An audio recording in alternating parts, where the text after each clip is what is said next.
La connaissance est le précurseur de l'expérience. Plus vous avez de connaissances, et plus vous êtes préparé. Quand vous commencez à vous perdre, c'est parce qu'il est plus que probable que vous êtes émotif, car c'est à ce moment-là où vous sentez un trop-plein d'émotions. Vous ne pouvez pas voir l'avenir. Levez-vous le matin, sortez du lit et prenez du temps pour vous. Votre moi intérieur qui essaye de vous mettre la puce à l'oreille. Asseyez-vous et lisez un livre ou regardez une vidéo qui va vous inspirer et le travail commencera.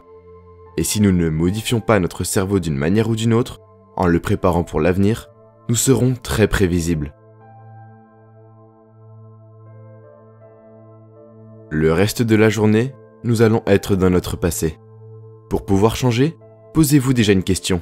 Quel sentiment je souhaite ressentir aujourd'hui? Comment je devrais penser? Puis-je apprendre à mon corps en mouvement comment cette future personne va se sentir maintenant? Convenez avec votre moi intérieur de vous sentir différent aujourd'hui après votre méditation, indépendamment de votre environnement, votre entourage, de vos habitudes ou du temps qu'il fait. Vous tenterez de maintenir cet état modifié dans votre corps, mais aussi dans votre esprit. Et si vous arrivez à vous préparer à l'imprévu, c'est un plus. Donc quand la synchronicité et les coïncidences de sérendipité commencent à se produire dans votre vie, des événements inattendus qui rappellent le divin toucheront votre conscience du monde qui vous entoure, du monde libre, du monde de Dieu. En tant que fils ou fille de Dieu ou créateur, nous pouvons lui demander un signe pour connaître la vérité. Nous souhaitons ce signe comme un imprévu, pour nous conforter dans notre nouveau monde, celui que nous créons. Et nous voulons savoir si notre créateur est d'accord, et s'il nous incite à continuer à créer. Et quand vous commencez à avoir régulièrement ces signes, vous êtes moins enclin à juger le monde qui vous entoure. Vous serez moins enclin à vous énerver, à vous perdre. Ainsi, vos pensées façonnent votre cerveau.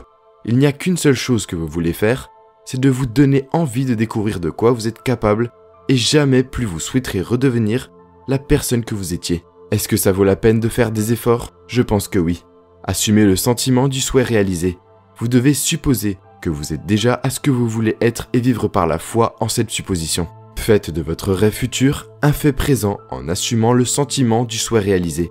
Donc quoi que vous souhaitiez expérimenter dans votre vie, rappelez-vous que votre imagination vous appartient. Tout ce qui existe maintenant a été imaginé un jour.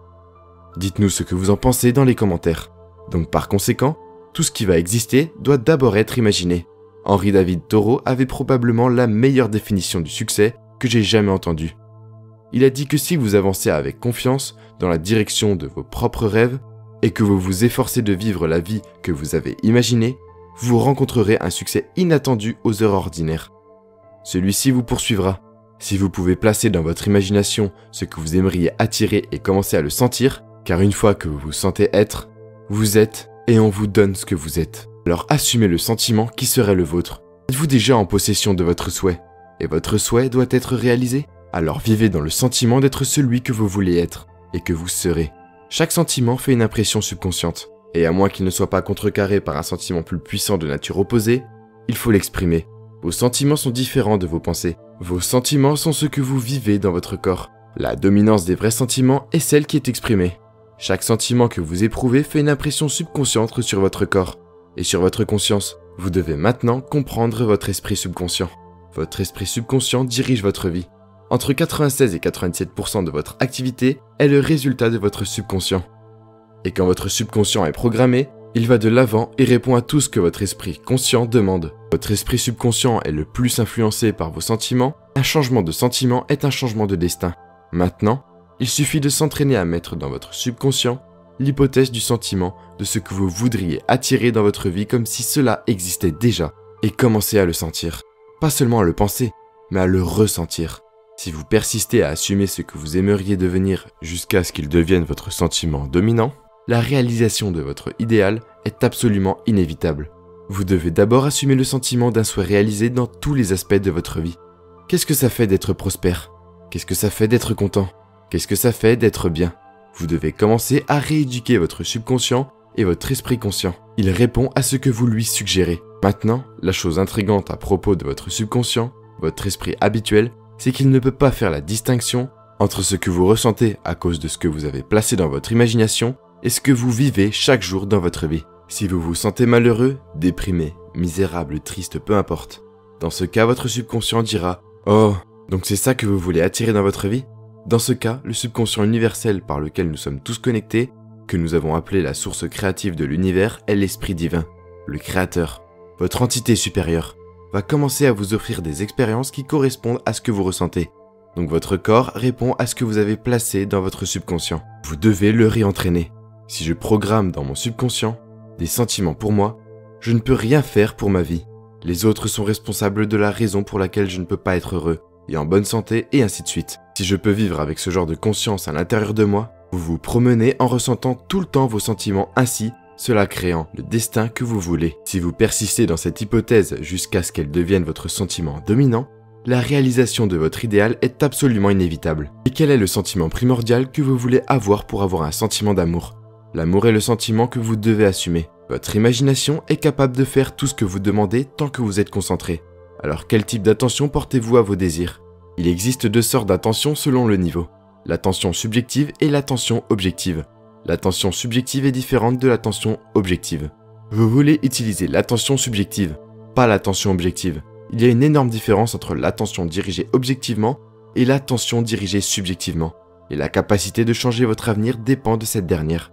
Quoi que vous ayez placé dans votre imagination, vous allez toujours dans votre réalité et appeler cela, qui n'existe pas, comme si c'était le cas. Vous le verrez quand vous y croirez. Vous le verrez quand, à l'intérieur de vous, vous aurez un savoir, vous et seulement vous. Vous êtes le sujet qui a un impact sur le désir brûlant dans votre imagination.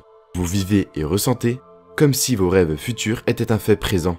Attention objective. Vous devenez le résultat objectif d'autres personnes qui vous disent ce que vous ne pouvez pas faire, ce qui est impossible, et ainsi de suite sous réserve d'une attention subjective. J'ai une image que j'utilise. Je l'appelle la méthode de la superglue. Et quand j'ai l'intention de faire quelque chose, y compris de faire ce programme, quand j'ai l'intention de faire de ce programme une réalité et que cela implique beaucoup d'argent et beaucoup de dépenses, beaucoup de gens, beaucoup de choses doivent être réunies. Et cela implique d'aller dans mon espace d'écriture tous les jours, de ne jamais abandonner, même si je n'ai pas envie d'écrire 4 ou 5 heures par jour, parce que je colle mon attention dans mon imagination. Et je ne permets pas aux opinions de quelqu'un d'autre de faire quoi que ce soit pour distraire cela. Je ne me soucie pas s'ils me disent que je ne peux pas le faire, ou que c'est impossible, ou que ça coûte trop cher, ou que nous ne pouvons pas. Mes intentions sont super collées là. J'ai ce panneau « Ne pas déranger » placé sur mon imagination. Et c'est le cas. Mon point de vue est le suivant. Ne permettez pas aux opinions des autres d'interférer. N'autorisez pas ce qui est dit sur internet. N'acceptez pas ce que quelqu'un vous dit qu'il est impossible ou non de faire pour vous. Si vous avez apprécié cette vidéo, n'hésitez pas à la liker et à vous abonner pour ne rien manquer. À très bientôt sur notre chaîne.